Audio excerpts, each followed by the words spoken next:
As part of this series, where I plan to try and interview all candidates for the upcoming general election in Paisley and Renfrewshire North, I spoke to Liberal Democrats candidate Grant Toghill to try and get a picture of his goals going into the next election. So myself, I'm Grant Toghill. I'm the Scottish Liberal Democrat candidate for the upcoming general election for Paisley and Renfrewshire North. But myself, I've lived in the wider constituency of Paisley and Renfrewshire North my whole life. I grew up in the Erskine for 26 years. I've moved out recently to Bishopton in the new Dargavel estate. But obviously I've had the same as most people locally going around, dealing with buses from both when it was still Aviva to then it was in McGill's. So it's to me it's very, very local. I do youth group work as well in my spare time. I've done that for most of my life. So youth led stuff has always been very crucial to me as a person. Well, on the topic of that, what motivated you to enter politics and put yourself forward as a candidate? Well, a few things of what it was. I would say Brexit definitely made one help of a sense of what it was. I've always been interested in politics. I think some of my old modern study teachers might agree on that. The fact that I was very chatty at school, so always a bit that I always was interested in. I think to me was Brexit was obviously one of the biggest things from a generational perspective. For us, it was that bit where seeing it happen, seeing the vote not the way that I obviously would preferred it to have went, made it realise that particularly me, I needed to do more. And there's a lot of, particularly a young person, stuff like that, was trying to get out and do more things. To sort of being motivated to sort of want to sort of make a change apart from the norm.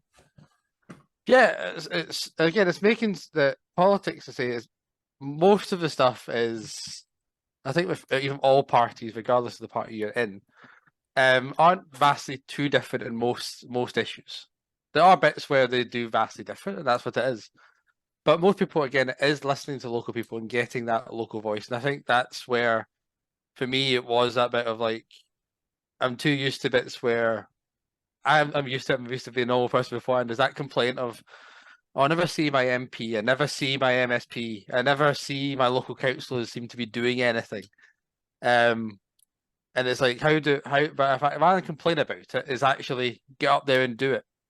And seeing especially young people stuff like that. And again, there's people across, you just see different bits. Like obviously you had in 2015 you had Mary Black when Paisley and Renfrewshire South for the SNP, being the youngest MP ever bits of what we had. So it is those bits where you sometimes just see people going like, well, if people can do it, whether politically I agree or disagree with them, you go, well, why can't I? To move on to the topic of local issues, what do you believe are the most pressing issues facing like this constituency, and how would you plan to address them? Well, obviously, this has been the UK general election. There's obviously powers that are within Westminster's control at the moment in terms of what it is. So there is bits of what it is. The main one, obviously, is the obvious answer, which is cost of living in the economy across the board. That is the biggest issue probably to anyone affected with what it is. It's the biggest cost of living increase since the 1970s, if not more. It is a big issue for what needs to be tackled. Obviously, following on from that is one that would be more devolved, but obviously healthcare is a secondary big issue. Obviously, a lot of people have difficulty getting GPs and other services as well, not just healthcare, education as well. As an MP, you're not going to direct their involvement because that's devolved to the Scottish Parliament. But again, it's having that voice to be heard, that voice to be able to stand up and sit to work with other people, local MSPs, both regional and constituency, to stand up and be able to sit there and go, there needs to be a change.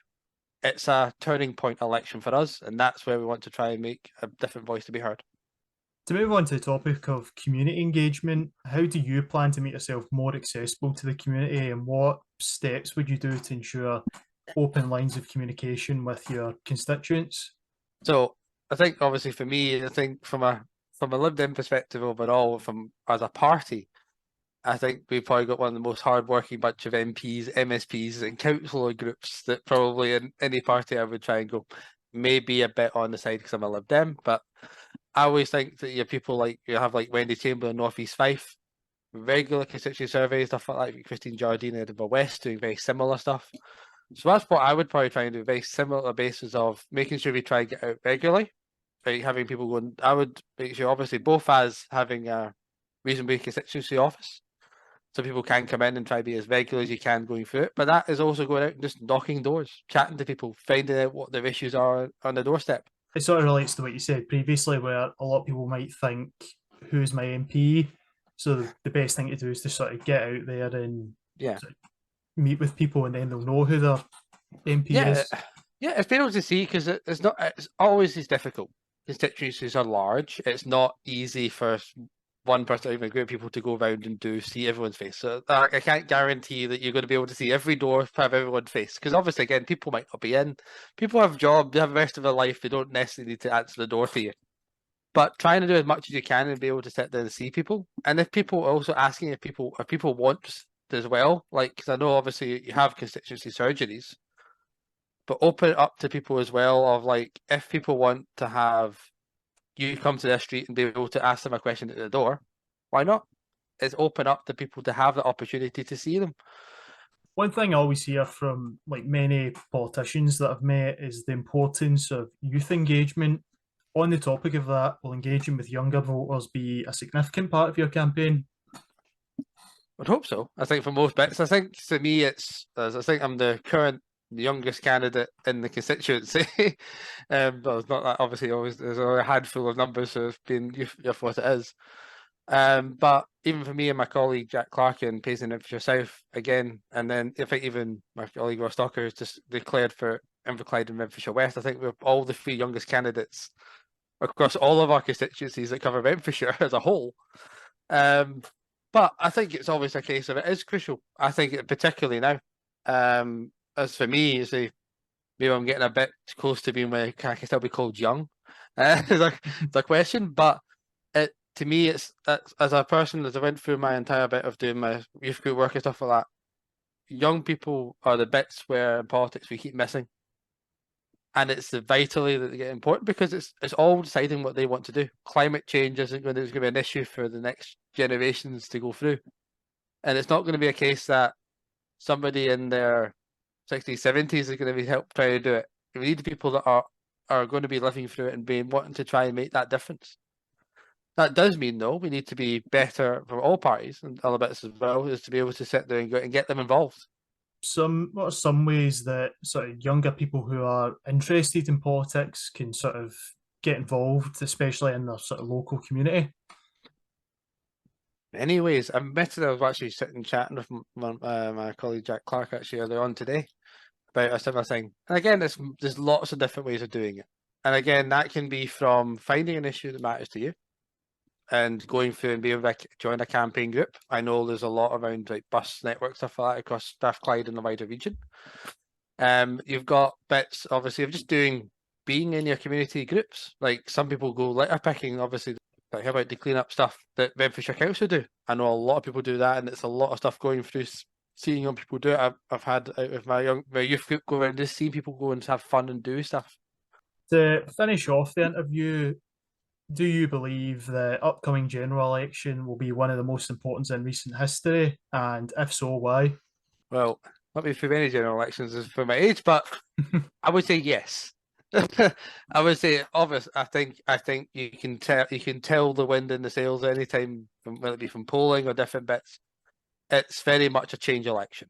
It's one of these elections that does come around very rarely in what it is, but it's a massive change election. It's a massive change in what's going to be across both the wider UK, but particularly in Scotland. Where do we sit there as a nation want to be? And I think there's a big thing of where we want to try and go. And I think there's a worry of having a super majority of maybe a Labour government would be a question of is that the right thing we want to try and do?